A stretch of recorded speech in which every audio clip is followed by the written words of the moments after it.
100,000 employees worldwide. So it's a big organization, a big structure, and but I can tell you that before joining GE, I worked in other organizations, much smaller.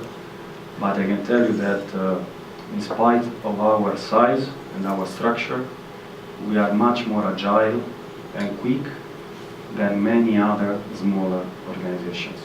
And I think that this is the key. The speed, the efficiency, and the rapidity to take decisions. And the secret, the key to the success is not much to react, but to be proactive, to anticipate the changes. And what I find challenging in my job is the fact that you have to be quick, fast. You need to act proactively rather than in a reactive manner. Of course, if you need to react to an event which was not planned or foreseen in advance, you need to react very quickly. But the secret and one of our mantras is to anticipate changes. And anticipate changes requires a lot of energy, both mentally and physically. So that's why we have a very challenging task. And being more efficient means, as I said, simplify means to reduce costs, to reduce the bureaucracy without reducing the margins. So this means creating a better connected and a more integrated supply chain, global supply chain, to manage in a more careful manner the production of our technologies in order to be able to offer the same quality, the same technology at a lower price, but at the same margins. Because at the end of the day,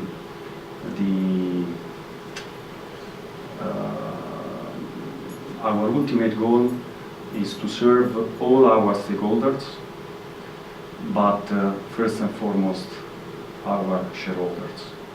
And what our shareholders look at is the earnings per share. And the earnings per share grow if the margins grow. That's why it is very, very important to manage very carefully the costs.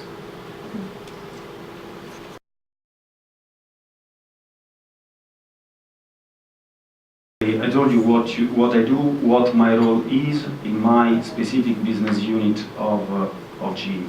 So basically, at the end of the day, since I cannot have a formal influence or a line of command on my colleagues responsible for the different P&Ls, for the different business units, and at the end of the day, the only way that I have to try to work with them in an effective manner is leadership. So leadership, as you know, is a process of social influence in which one person gains the support of others. And leadership has been defined in different ways by different business leaders. Jack Welch, for example, who is the historical great CEO of GE, used to define leadership as before you are a leader, success is all about growing yourself. When you become a leader, success is all about growing others.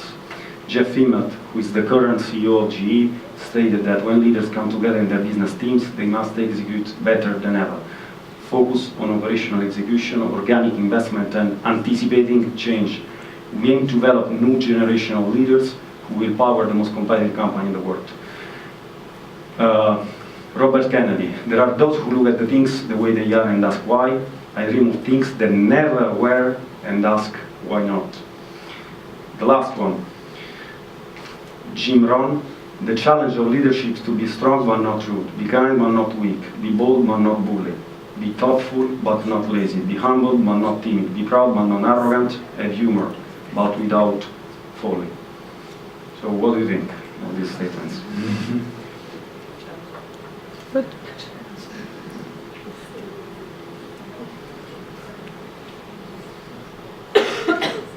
Which was your personal favorite? I tell you that the first thoughts when reading these quotes are about inclusiveness, growing others, being together with others, building an intimacy with others. And the second is anticipating change, which is something that I experience on my skin every day. Speed is key in our work and in my personal job. Speed is very, very important. And that is also why sometimes we are stressed, because we need to react very quickly to the changes that there are in the market and in the world. So basically, leadership is about soft skills. Hard skills are very important, and you can develop your hard skills in the first part of your life, at school, at the university. But soft skills are something that you have in your inner nature. That, of course, you can develop, grow, improve, also through the interaction and the feedback from others. But soft skills are less teachable than the hard skills. So soft skills are skilled in dealing with and communicating with people effectively. And here it comes to my mind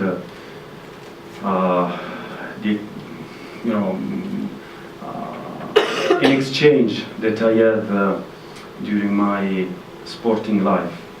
I remember that more than 20 years ago, I lived for 2 months in a row on a sailing boat, together with other 10 people.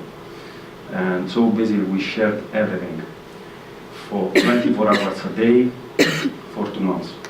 And I remember very vividly that there was a sentence said by one of these crew members, my teammates, who was of course much more experienced than me. And I have to tell you that this sailing boat, when I joined this crew, this sailing boat has just finished the tour around the world, okay? A sailing regatta around the world. So these people were very tested and proved, because they were coming from 9 months in the ocean in the toughest conditions. And when my friend and I joined this crew, the first question that we were asked by these people was not, how are your sailing skills? Have you ever sailed? Or do you like sailing? Or, what is your experience in sport? Absolutely not. The questions that they asked us was about our characters. Are you an easygoing person? Are you a person who gets offended easily?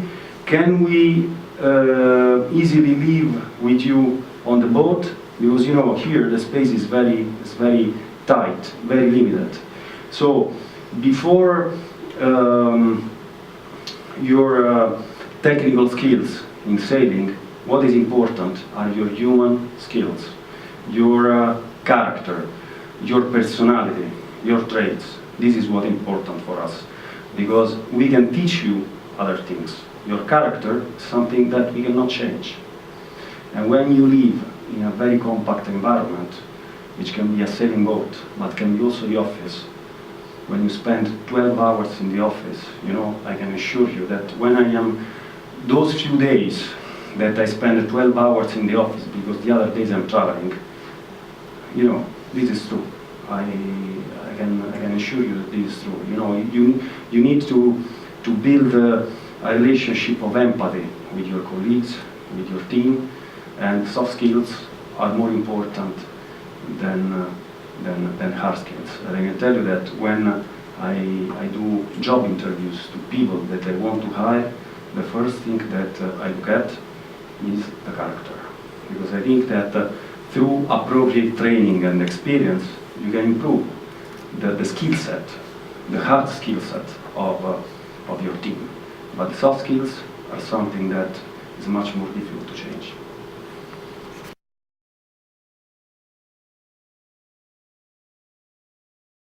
Emotional intelligence, which is the cluster of personality traits and communication style that characterize the relationship with other people. And emotional intelligence consists basically of 4 key capabilities: self-awareness, self-management, social awareness, and social skills. So basically we can summarize emotional intelligence as the ability to manage ourselves and our relationships effectively. But among all the characteristics of emotional intelligence and the 4 capabilities, I can tell you that to me, in my experience,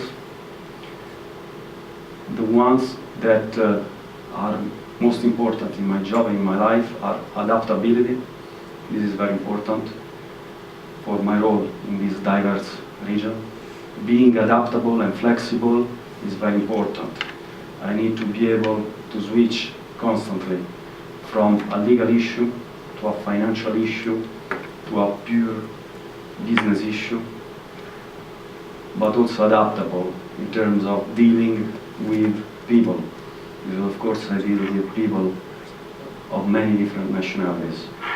And as I told you before, talking to a Slovene is different from talking to an Albanian, which is different from talking to a Greek.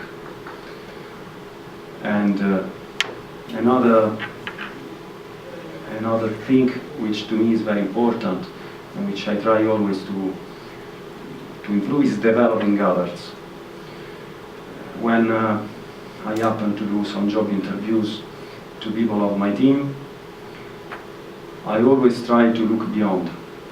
Meaning, if I hire somebody for a certain job, a relatively lower level job, I always try to see this person after 5 years. And I ask myself, what is the potential of this person? Can this person be grown, developed? Can this person in 5 years' time be a leader? But can this person in 6 months' time also be a strong contributor to the growth of our company?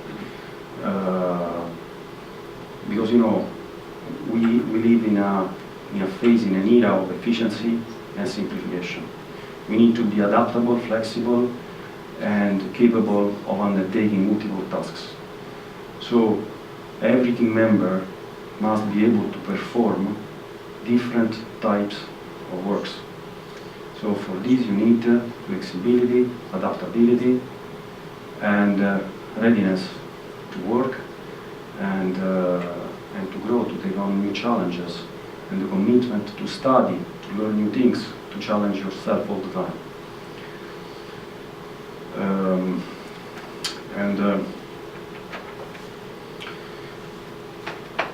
An example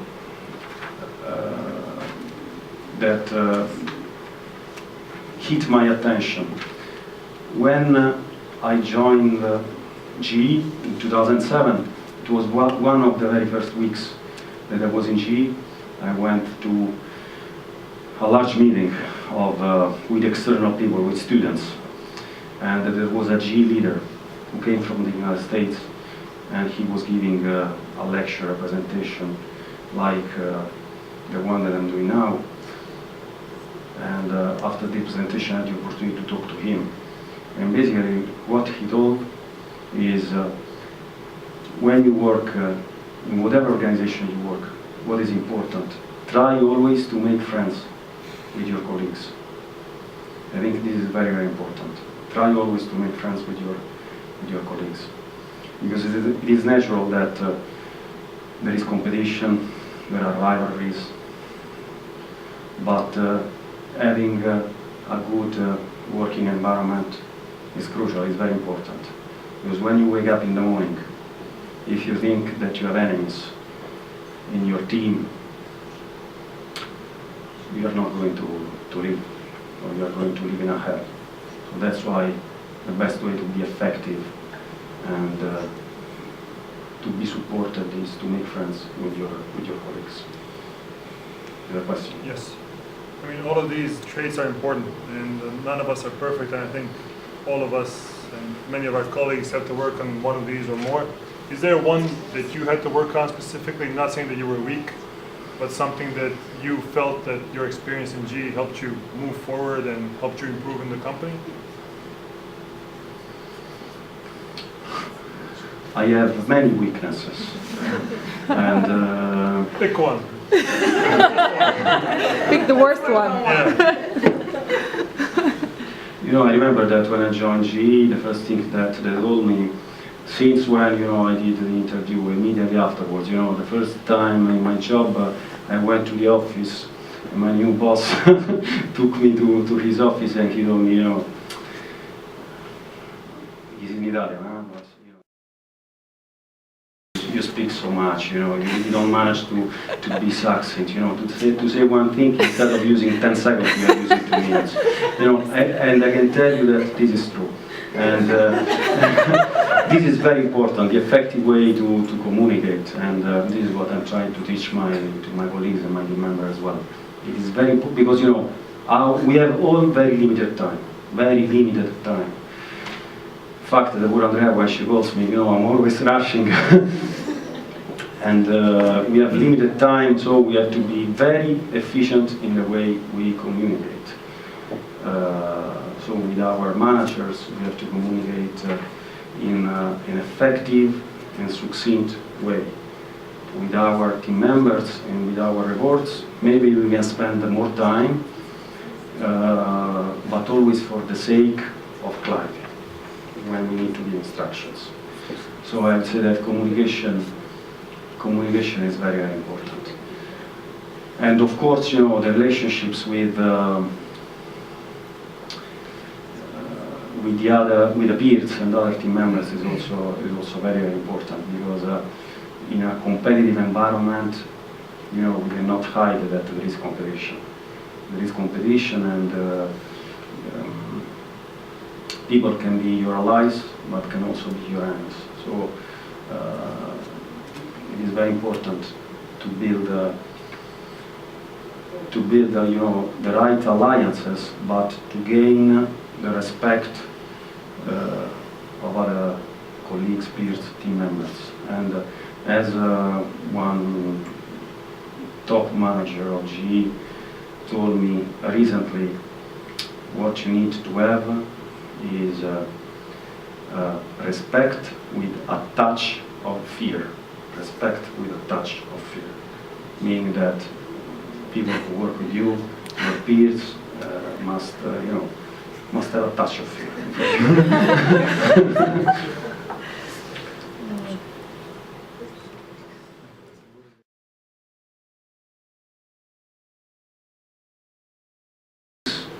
Of psychology, of business management, we have 6 leadership styles. And I can see that these leader styles, find a correspondence in the reality. The 3 styles, affiliative, democratic, and coaching, are the ones with a positive overall impact on climate. Okay? But, and there is a difference between the affiliative and the democratic, in the fact, for example, that the affiliative style tends to build a closer and stronger relationship with the specific persons individually, whereas the democratic style type tends to build more a team spirit.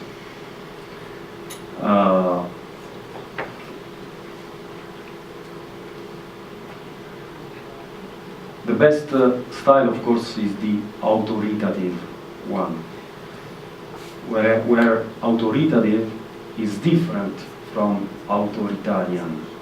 Authoritative is something which comes from your experience, your skills, the credibility and the reputation that you gain over the years, thanks to your experience, thanks to the way you behave with your colleagues and with the other stakeholders.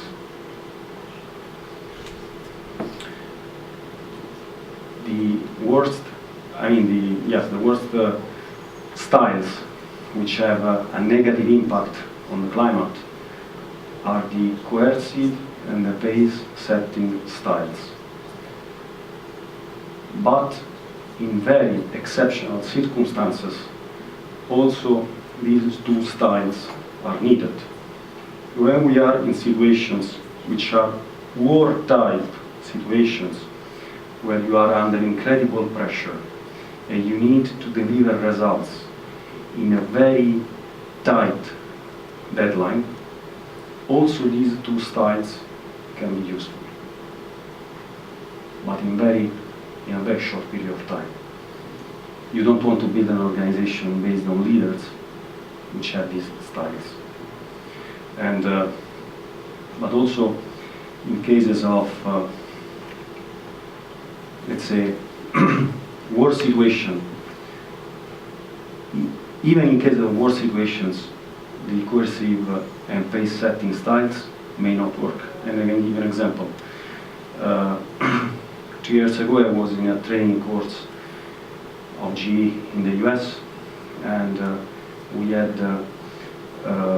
some militaries who had fought in the war in Iraq, and they came to us to give us a lecture on leadership, on how to handle and manage pressure and stress in very difficult situations.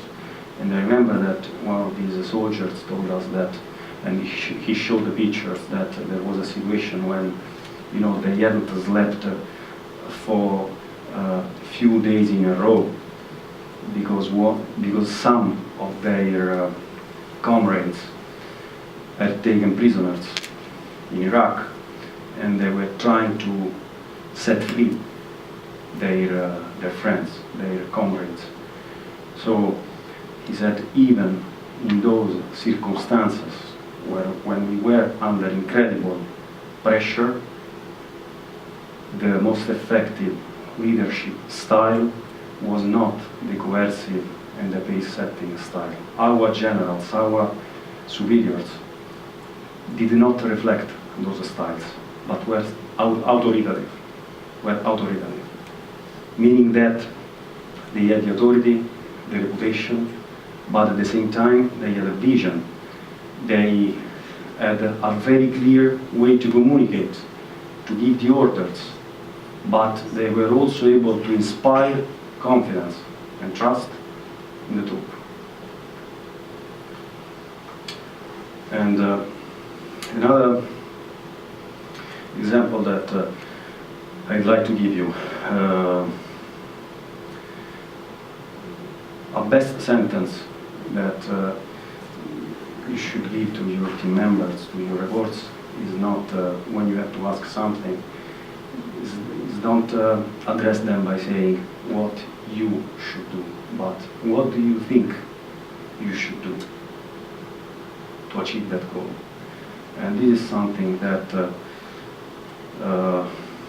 applies also to the most important goal or target that we have, which is the quantitative target that we have to achieve at the end of the year.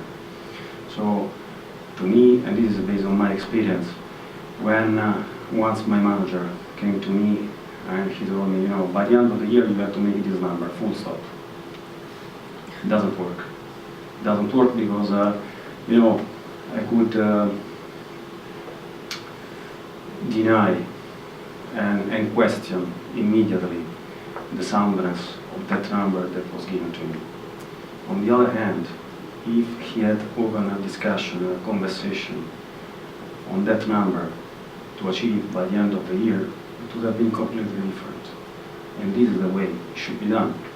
I had the possibility to exchange views with other people working in many different environments, salespeople, and they all told me the same. When I give to my team members some targets to achieve, this is not a unidirectional directive, but we sit together, we discuss about the market, the customers, the pipeline of project, how last year went, what are the perspectives, etc., etc. And on the basis of all these elements, together we decide the target for the following year.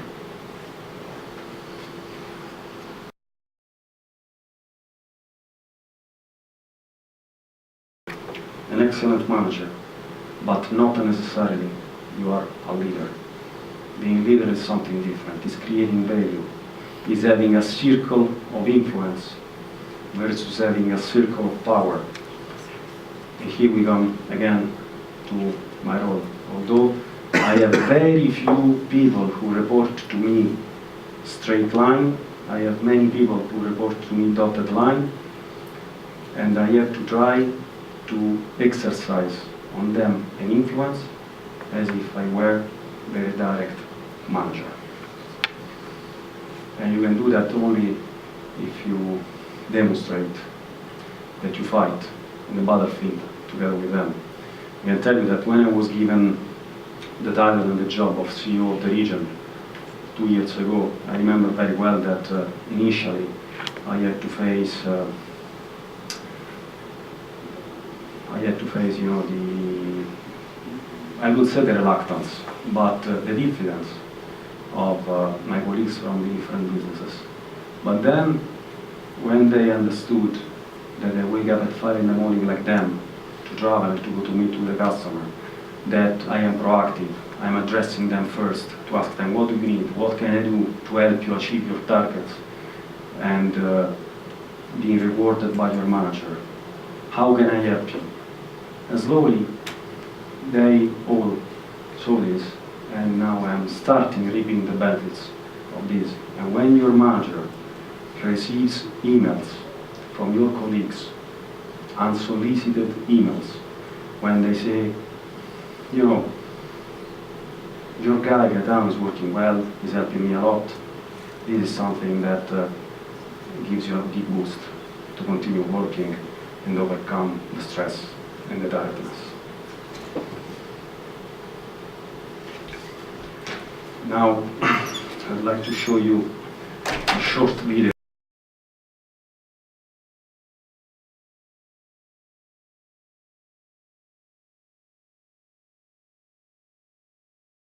on our job, but we need to be curious to study, to learn, to speak to people, to make questions, to read and to listen. Clear thinker. Clear thinker is not only about communication. Clear thinker is about being able to understand, first of all, the ambiguous situation, to define a strategy in the ambiguous situation, to define the tactical goals and tasks within the strategy, and then execute on this strategy and give clear instructions or share the strategy together with the team. Imagination and courage. This means generate innovation, innovative ideas, and challenge. Challenge also your internal organization. If you think that something can be done better, you should be able to challenge also your management, your internal organization. Because at the end of the day, if your organization is not organized in the best possible way, and some decisions are taken which are not the best possible decisions, at the end of the day, these bad decisions will have a negative impact on you as well. Inclusiveness, I think we have discussed about it already a lot. It is about connecting in an effective way, in a constructive way with the peers and the expertise,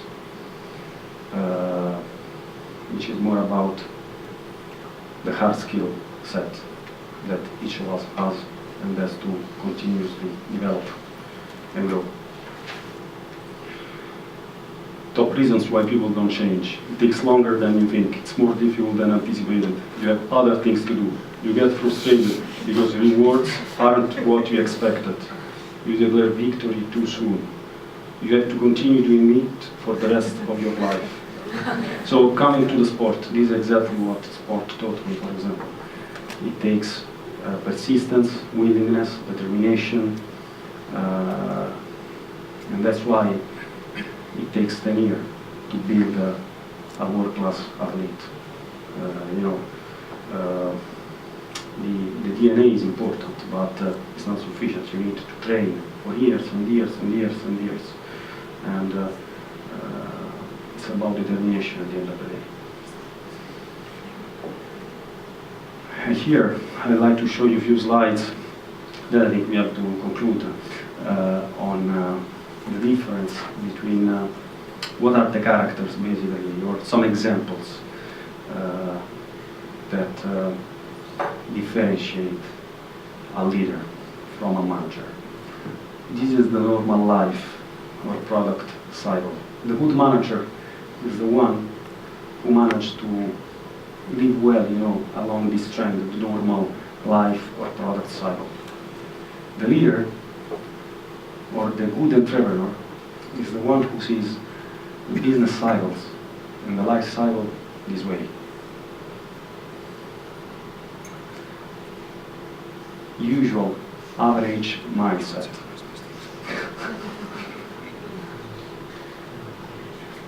Entrepreneurial mindset. You have to be above the line, above the average trend. And this here an example is, for example, from the music industry. The music industry is an industry which is declining. But thanks to the internet and to the new technologies, those who are able to capture the internet trend, the IT revolution, have been able to, let's say, survive and prosper, also in the music industry. What are the key learnings? Here we go, quick. Lead by example. This is what I told you modestly, my modest experience. 2 years ago, when I took the job, I was not perceived, and I was not most welcome, okay? And then, but by leading by example, I was able to gain the trust of my colleagues. Value people. Integrity. It's crucial. Take responsibility, also to the benefit of your team members. If you take the responsibility, they will understand that you are putting your face. If you put your face, you are credible. Timing is everything. Speed is crucial in our life. Rational versus emotional. Carrot and stick. This especially with our team members. Carrot and stick. You must always motivate, reward, but when it's needed, you must give a negative but constructive feedback in order for the people to be able to improve. New level, new software. When you get a new job or maybe a promotion, you have to a certain extent reset your mind, because the type of relationship and communication with your peers is changing. So you cannot communicate with the CEO as you communicate with a blue collar. With all the respect, of course, for all the people. Micromanagement traps. And I have to tell you, this is one of my flaws. And I'm trying, you know, to delegate more and more. Don't get trapped in micromanagement. Safe hub. This is something to refresh your mind and to be always energized.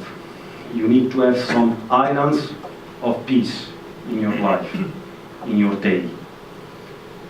You know, 1 hour, 2 hours, where you don't think about anything. You know, you are yourself on your own, and you relax, and you rebuild, you re-energize. Change is constant, and this is connected to the timing, to the speed. Set clear expectations. Be down to earth. Don't set unrealistic targets or goals. Be present. You have to be close to your team members, to your people. They are like comrades in the war. You have to be with them, spend time with them. Prioritize by value. Be simple, because it's difficult. Less is more. And this is what we are doing now in GE. Less is more. We are under a simplification process. So we need to be focused. We must prioritize. Less is more. In order to get somewhere, you need to know where you are going. And you need to communicate these with your team. Build strong team. Recognize the rotten apple on time. So if there is a rotten apple in your team, and you are sure that this is a rotten apple that can spoil the whole team, you have to eradicate this rotten apple. In victory, be humble. In defeat, be strong. When everything is going well, be alert. Only you control your behavior.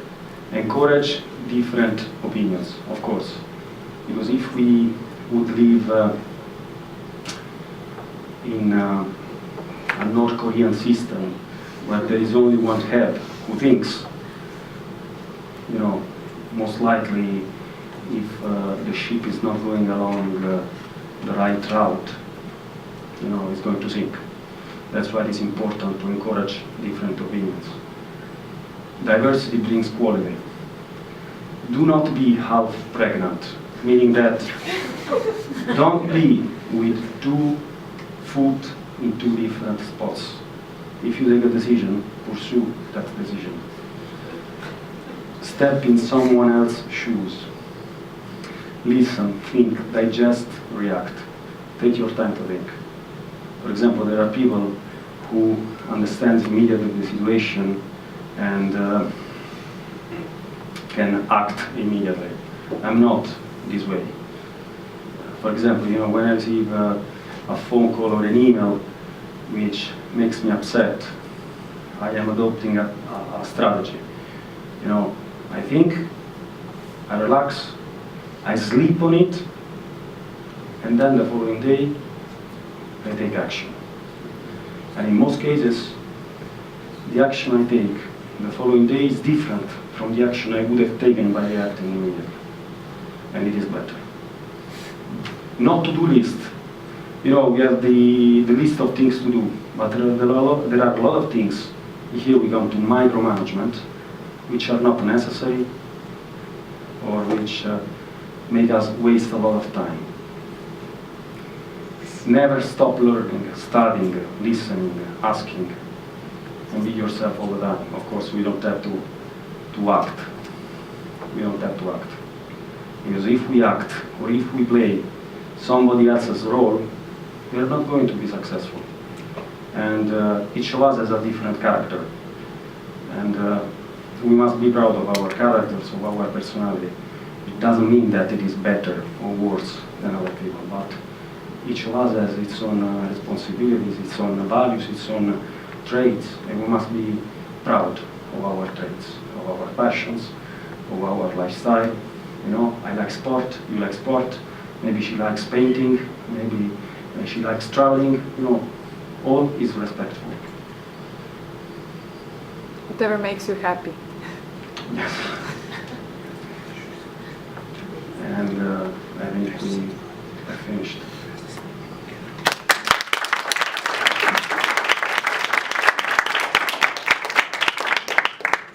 Question, or you are tired, you want to go home to a dinner. Just one question. You mentioned several times in your presentation about anticipating and how important it is, but you cannot really anticipate all the things that are going to happen in your life. Of course not. In your work. So I don't know if any of us will ever in future be in an interview with you for GE for a position. So what is your favorite interview question or 2 interview questions out of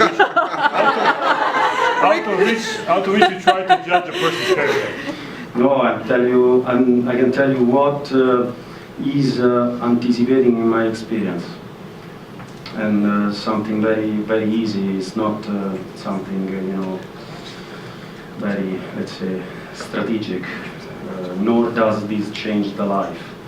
But you know, in my working week or month, sometimes it happens. It has happened many times that I thought, you know, probably to resolve that problem or to promote that idea, I have to do that. I have to do that study. I have to prepare that presentation. So without having anybody asking me to do that, I did that already. Also, you know why?